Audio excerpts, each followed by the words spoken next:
Bonjour à tous et à toutes.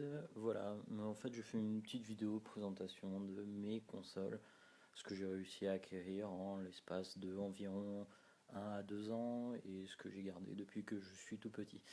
Alors bon, ça c'est la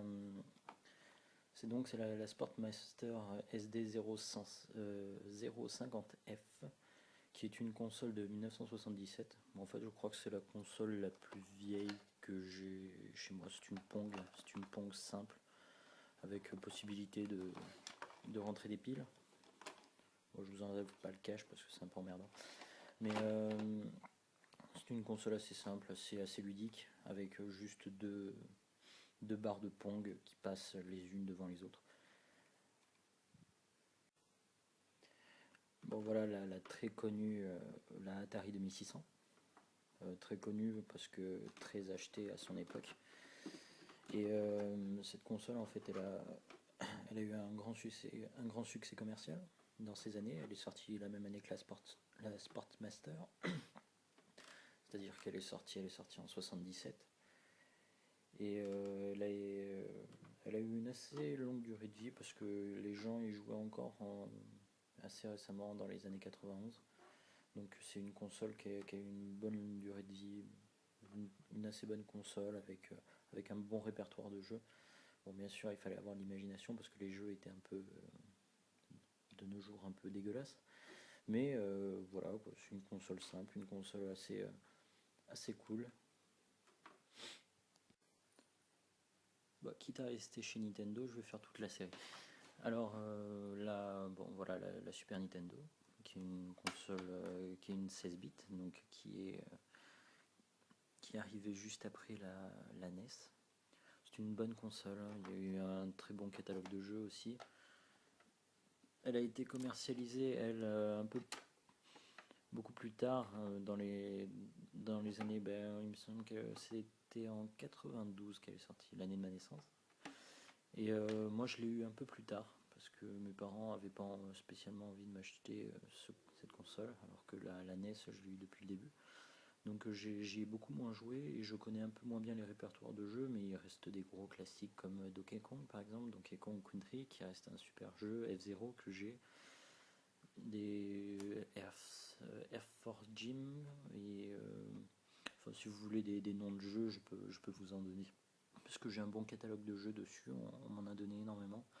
Donc c'est vrai que c'est plutôt pas mal. Bon, elle est simple d'utilisation, la manette est assez bien, assez ergonomique, elle tient bien en main et les boutons sont assez faciles à retenir. Voilà la Nintendo 64. Alors ça on commence déjà à remonter un peu dans le temps. Moi je l'ai eu dès sa sortie. Mes parents me l'ont offert pour Noël. Elle est de 96 si je me trompe pas, 96 ou 97. C'est une console à laquelle j'ai énormément joué parce que je l'ai eu depuis qu'elle est sortie, je l'ai eu. Et c'est vrai qu'il y a un super catalogue de jeux comme Donkey Kong 64 ou le Super Mario qui est maintenant très connu et qui reste dans les annales puisque énormément de gens y ont joué. C'est pareil, c'est une console qui est assez ergonomique. Par contre, les manettes sont pas très, elles sont assez difficiles à prendre en main parce que enfin bon, ça aurait été une capacité pour 3 mains. En fait, c'est un peu bizarre. Et je sais pas trop comment ils ont fait leur concept. Puis bon, il y a énormément de licences qui se sont chiées sur cette console parce que passer de la 2D à la 3D, ça n'a pas toujours été super beau. Je fais exemple à Superman ou à certains jeux que des fois joueurs du grenier parlent. Donc voici la GameCube. Ah oui, je vous dis pas, mais je vous montre pas mes doubles, hein, parce que moi je trouve ça pas très utile. Parce que moi j'ai plus de 60, j'ai plus de 70 consoles, enfin aux alentours de 80 maintenant avec les portables. Donc je vous montre pas mes doubles, c'est pas utile. Mais surtout c'est uniquement les coloris qui changent. Donc la GameCube qui est sortie en 2001. Elle aussi j'ai beaucoup joué. Je l'ai eu dès sa sortie pareil. Donc c'est vrai que c'est une console que j'ai vraiment appréciée. Elle est vraiment très agréable à jouer. La manette est vraiment super bien, elle est super bien adaptée pour la console et les graphismes pour l'époque sont vraiment plutôt bien. Enfin bon, en même temps, on peut remarquer que c'est ATI qui a fait toute la programmation graphique, donc en même temps c'est normal que ça suive bien. Alors là on passe chez Sega, parce que bon, les deux dernières de chez Nintendo, je les ai pas, enfin si je les ai, j'ai la Wii et la Wii U, mais j'ai dû les laisser chez mes parents puisque mon petit frère voulait les garder.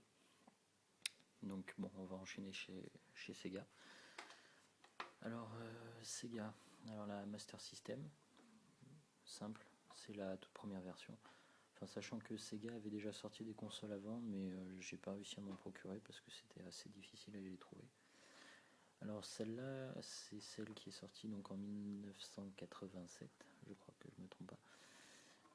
Donc c'est une 8 bits aussi, exactement comme la NES. Par contre, c'est une console qui est vraiment plutôt pas mal, parce que niveau manette, niveau sonorité et tout ce qui va avec, elle était plutôt assez réputée pour son époque, donc c'est vrai que c'était plutôt pas mal. Enfin, moi, j'ai jamais été très Sega avant, donc c'est vrai que j'ai découvert il y a très peu de temps l'univers Sega. Enfin, j'y jouais de temps en temps chez des amis, tout ça, mais c'est vrai que j'ai jamais pris vraiment le temps. Voilà.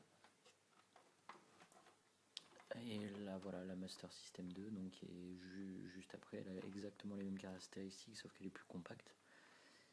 Elle est sortie en 1990. Et en fait, ce qui était bien avec Sega, c'est qu'il y avait un jeu directement intégré dans la console. Donc ça, c'est vrai que c'était plutôt pas mal. Au moins, on achetait la console, on avait un jeu dedans, quoi. C'était toujours ça. Voilà. Voilà la Mega Drive. La Mega Drive première version, Mega Drive 1, qui est sortie donc, bon, je vous donne les sorties européennes hein, essentiellement. Elle est sortie en 1990.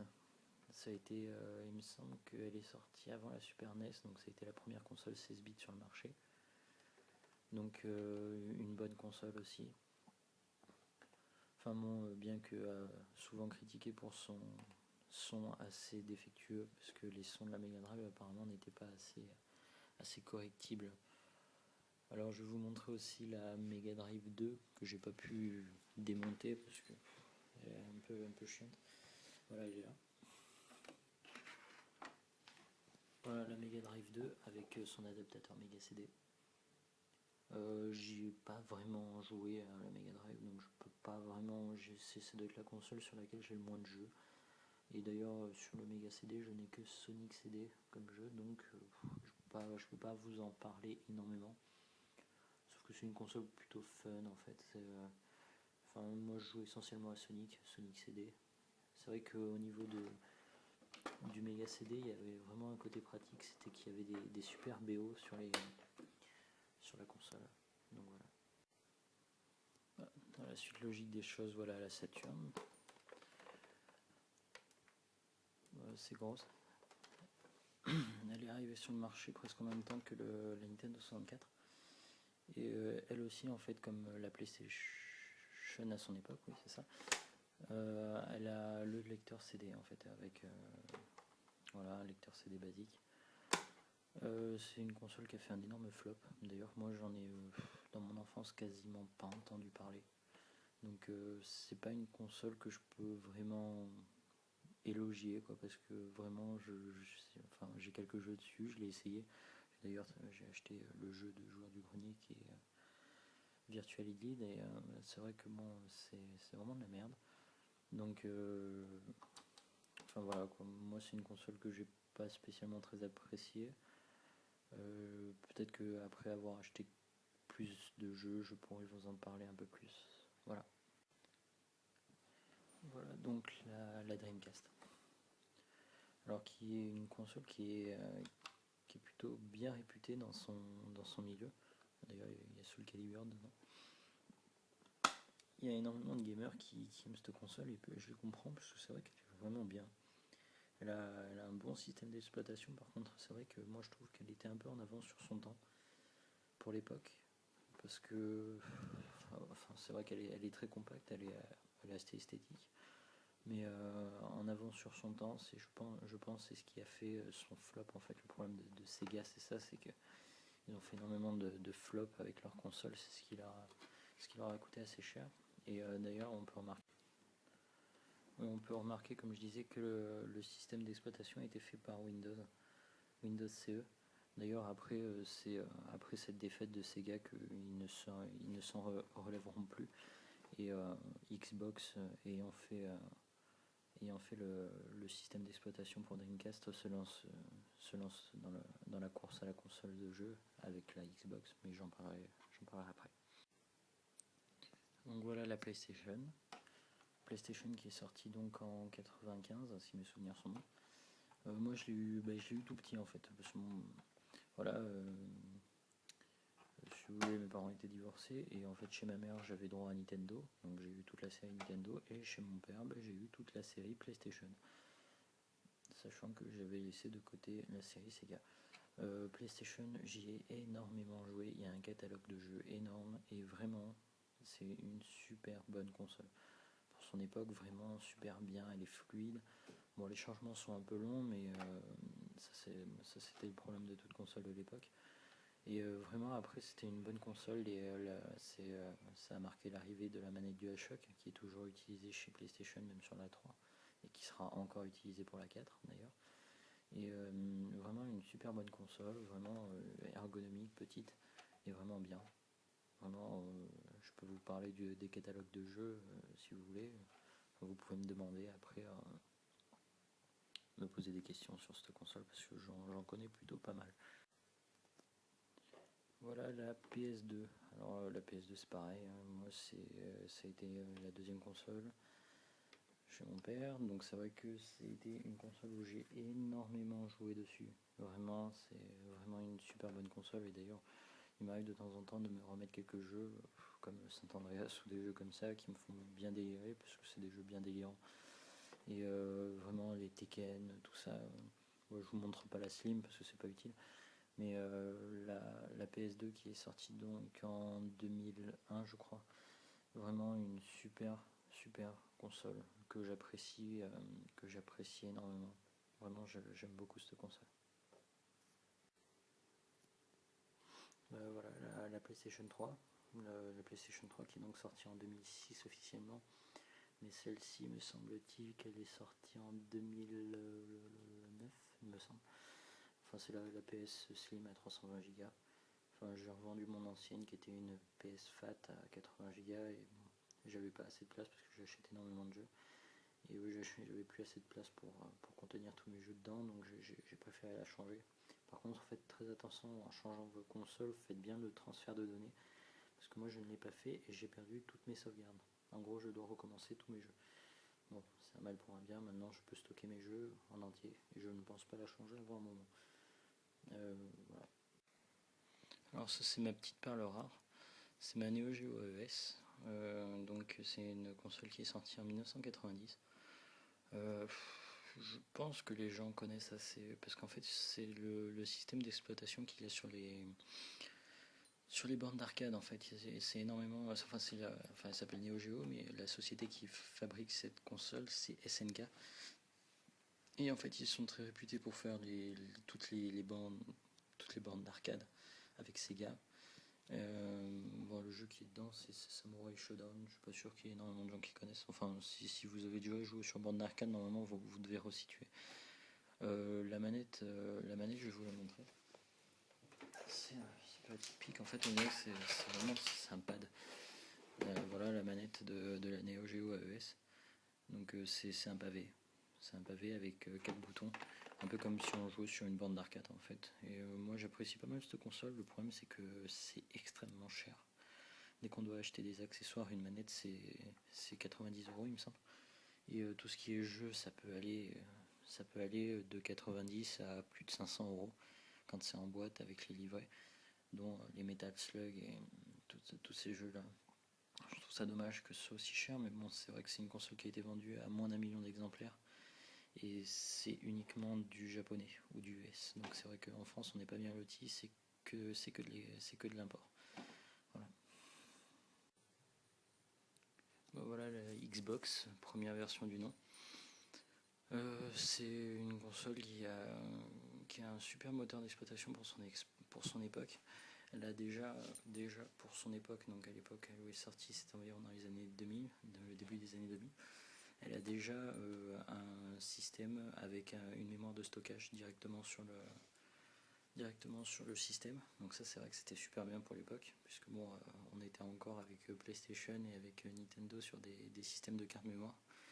Donc c'est eux qui ont un peu initié en fait tout ce qui va se passer après au niveau des consoles PlayStation et Wii et Xbox 360 avec le système de stockage directement interne à la console.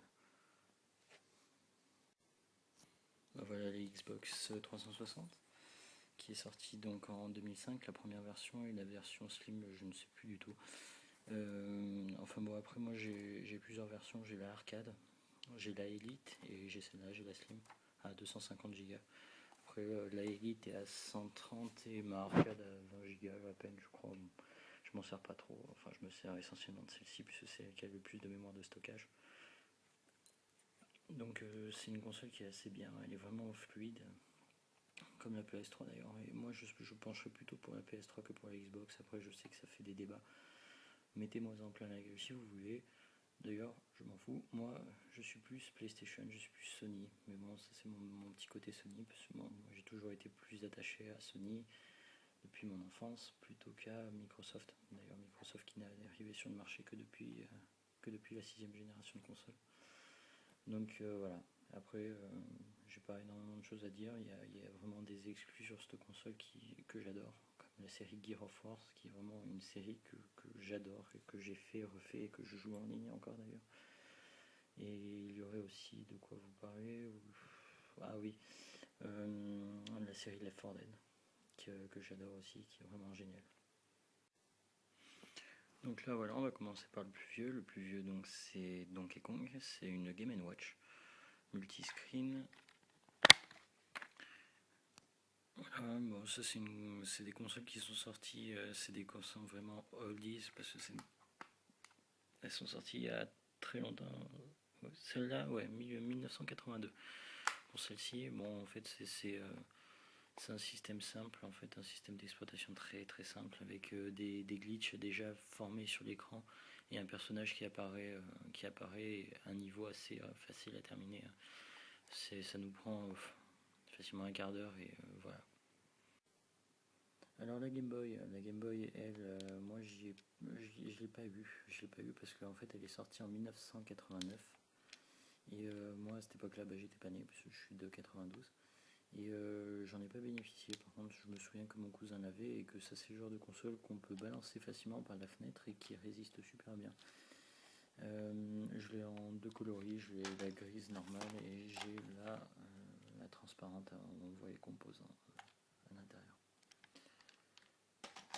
Après, il y a eu donc la Game Boy Pocket, elle qui est sortie quelques années après. Par contre, celle-là c'est la mienne, hein. Moi je l'ai eu.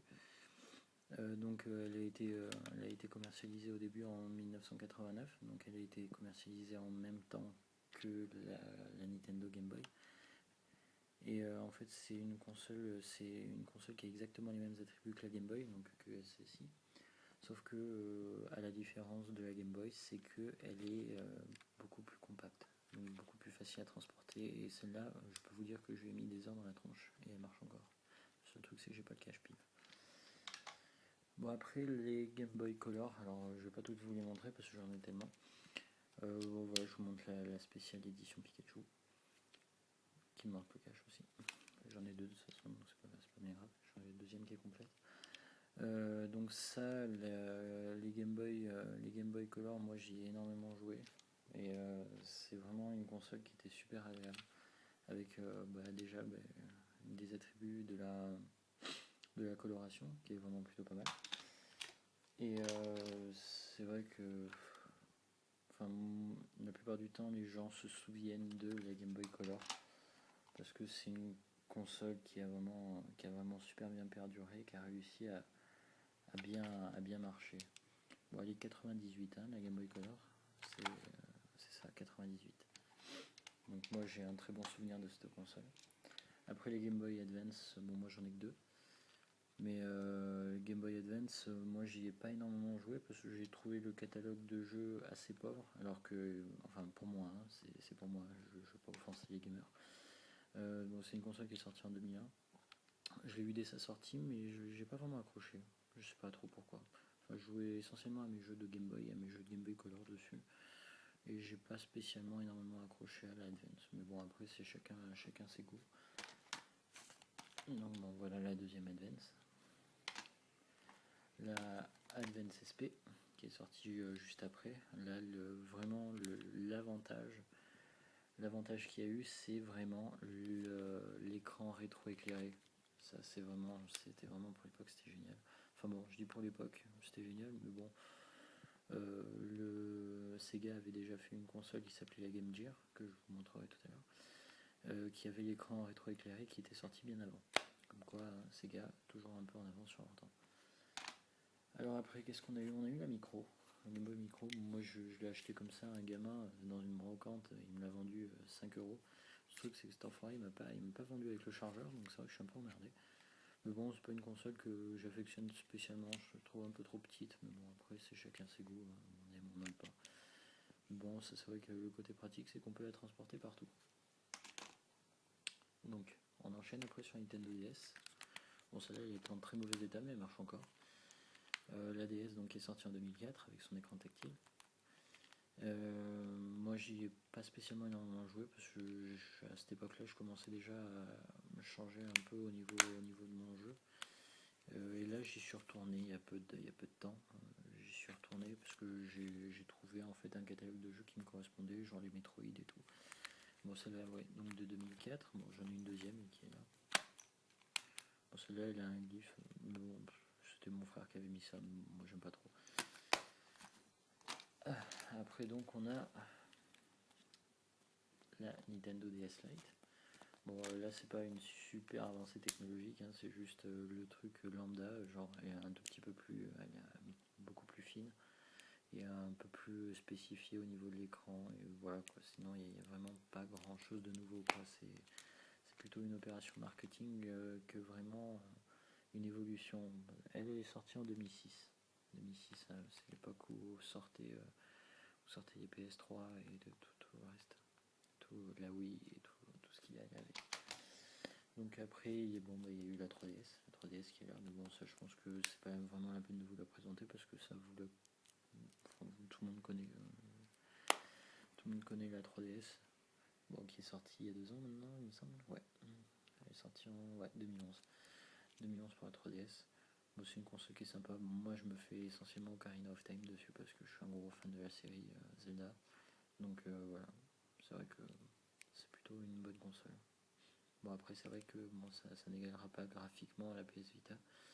Bon, PS Vita que je n'ai pas par contre, parce que pour l'instant, je trouve que le catalogue de jeux est assez pauvre. Alors, la supervision, bon, j'ai même pas le temps de l'essayer, cette console d'ailleurs. Je sais pas énormément ce qu'elle peut donner. Moi, j'ai trouvé sympa et puis pas très cher à l'achat. Donc, c'est Nakamura, je crois, qui a fait ça. Bon, c'est pas une console qui est énormément connue, c'était juste en fait des concurrents qui ont essayé de mettre un peu Nintendo dans les vapes, mais ils ne sont pas du tout arrivés parce que je suppose que c'est la première fois que vous voyez cette chose-là. Alors après, qu'est-ce qu'on a? On a WonderSwan, la WonderSwan simple, la première version, avec un jeu donc je ne pourrais pas vous lire puisque c'est du japonais, puisque de toute façon les WonderSwan ne sont sortis qu'au Japon. Elle est sortie en 98 et le réel avantage de cette console c'est qu'elle ne marche qu'avec une seule pile. Donc ça c'est vrai que c'est plutôt pas mal. Par contre, après, pour vraiment y jouer, vu que c'est des jeux de stratégie, moi je sais pas du tout lire le japonais, donc c'est vrai que c'est un peu emmerdant, quoi. Je me retrouve un peu emmerdé, je comprends pas trop. Enfin, si quelqu'un peut m'expliquer, après, on pourra voir. Bon, après, donc j'ai la WonderSwan Color en bleu, que j'ai eu pour à Noël. Je l'ai en boîte d'ailleurs, donc c'est vrai que ça fait prendre un peu de la valeur à l'objet. Elle est sortie en 2000 et dessus j'ai Guilty Gear, Guilty Gear petit. Par contre ça c'est comme c'est un jeu de combat, c'est vrai que c'est plutôt pas mal, c'est assez fun. Bon, c'est vrai qu'après les coups sont un peu pauvres puisque les coups en fait c'est que avec le A et le B et après le reste c'est pour se déplacer quoi. Donc je sais pas, il y a 2 coups. Donc je trouve ça pas top. Et voilà la grosse Game Gear qui est éditée par Sega. Déjà pour son époque elle avait l'écran rétroéclairé et puis moi je dirais que c'est vraiment une plutôt bonne console. Malgré que pour la faire marcher, il faut 6 piles LR6, donc c'est des AA quoi, donc c'est vrai que c'est assez balèze. 6 piles pour faire marcher une console, moi je trouve ça un peu abusé. Enfin, après, vous m'en direz, hein, mais bon, voilà. Bon, après, console portable, j'ai ça que j'ai acheté une misère dans un 3 épiers, enfin dans un truc chapitre. Ça c'est bon, c'est une console en fait de base où tu as des jeux de Dreamcast, de Mega Drive à l'intérieur. C'est pas une gamme, c'est pas un officiel, c'est des indépendants qui ont fait ça. Moi, j'ai trouvé ça sympa. Vu qu'il y a certains jeux de Mega Drive que j'aimais bien, donc ils y sont dedans. Genre il y a les deux ou trois Sonic. Donc c'est vrai que bon, bah, quand je suis dans le train, des fois ça m'occupe bien. Mais voilà, merci d'avoir regardé la vidéo jusqu'au bout. Elle sera peut-être un peu longue, hein, et puis bon, en plus avec tous mes voilà et tout, j'ai peut-être le syndrome de Jonathan. Donc c'est vrai que ça doit commencer un peu à vous faire chier. Bon ben voilà, merci, voilà.